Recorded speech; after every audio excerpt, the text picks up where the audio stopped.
How to recover files from a broken laptop. In this little video, I'm gonna show you how.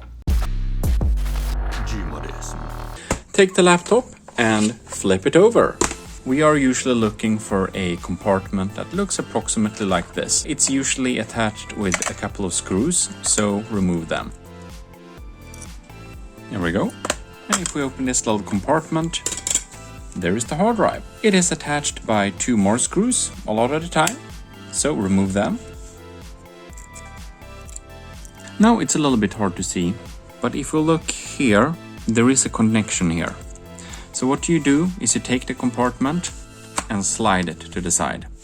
And it's now disconnected, and you may now take this little hard drive out. And there we have it. A hard drive. If you need to extract and insert an M2 drive, it's really simple. It's just a simple screw in its spring like that. But if you don't have any free M2 slots, you will need an USB adapter, but most computers has 1 or 2 M2 slots.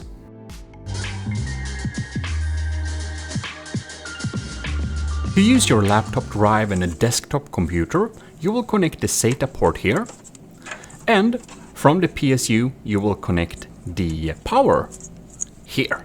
The same power that goes to the other drives in your computer. Just like that, and you're connected up. To insert this hard drive into another laptop, we'll need to flip it open to open it up. So we have a good couple of screws here. So if I open this up, for example, we can see that in this compartment, we have this laptop's actual current hard drive right here. So these are SATA hard drives. Many more modern laptops have not SATA hard drives, but M2 drives, SSD drives directly on the motherboard. No M2 drive present here. Right, then we have a last compartment here that's openable. And here you can see we have an empty SATA connector here. There it is. So this is namely a space for another hard drive. And then you can take your hard drive and insert it. And that's basically all there is to it. Now you'll just put some screws there and you're fine. When your computer starts, it will display a key you need to press to start a BIOS. It's usually F12, Escape, F9, F2, depends on the system. You see it on screen and click on it several times until you get to BIOS. The BIOS looks differently dependent on the brand. This is a simulator that shows a generic type. You want to look for something called boot and click that.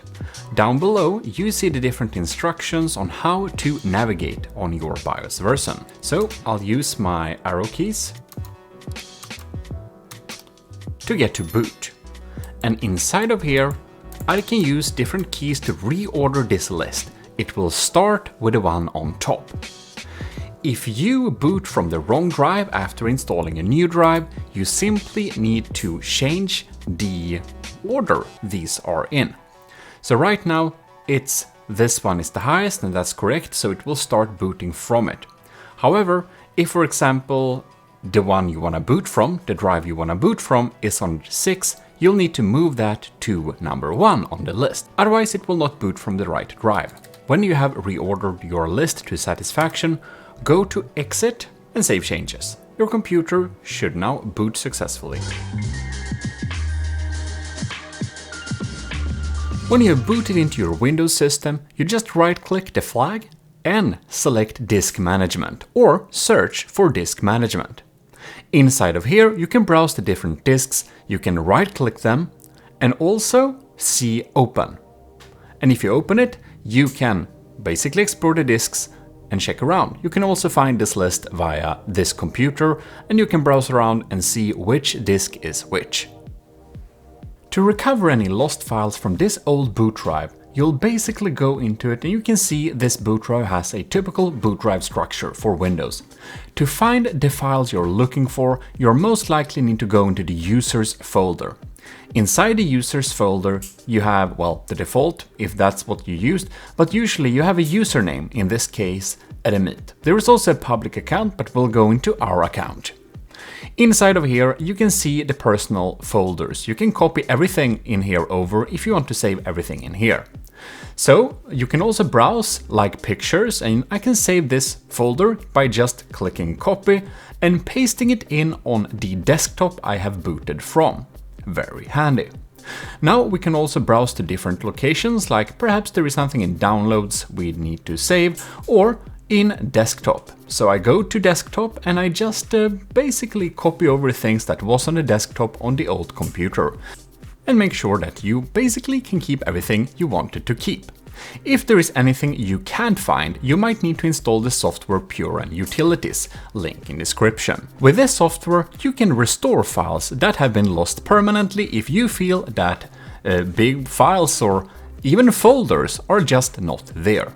You can then select the drive, G in this case, and select Scan.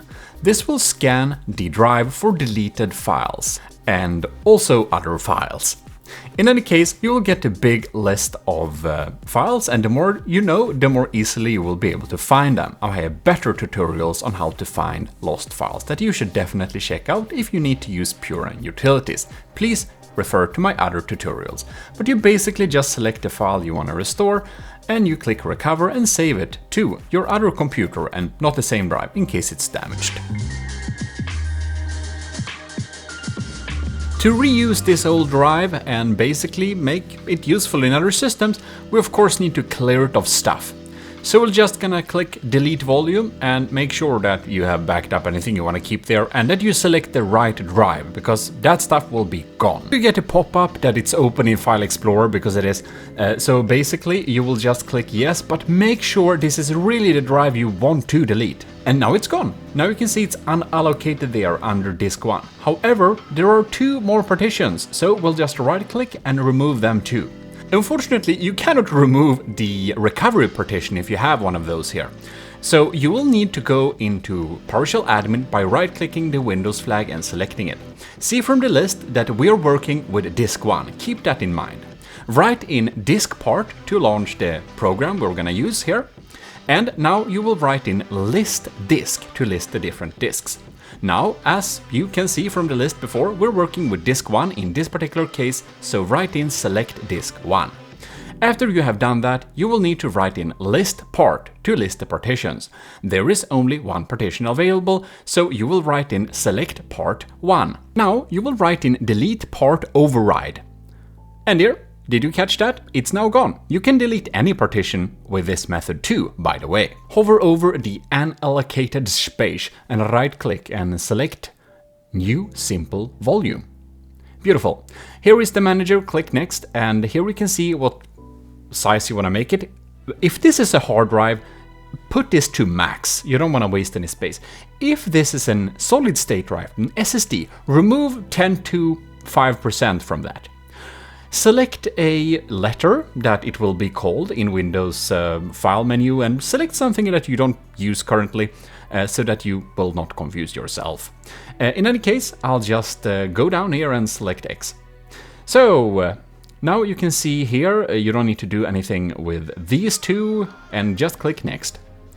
Here you can see we need to select NTFS or exFAT. exFAT is better if you use some Mac OS with this drive too or something like that, but for Windows drive it should be NTFS. Write in whatever you want this to be called. This is X files.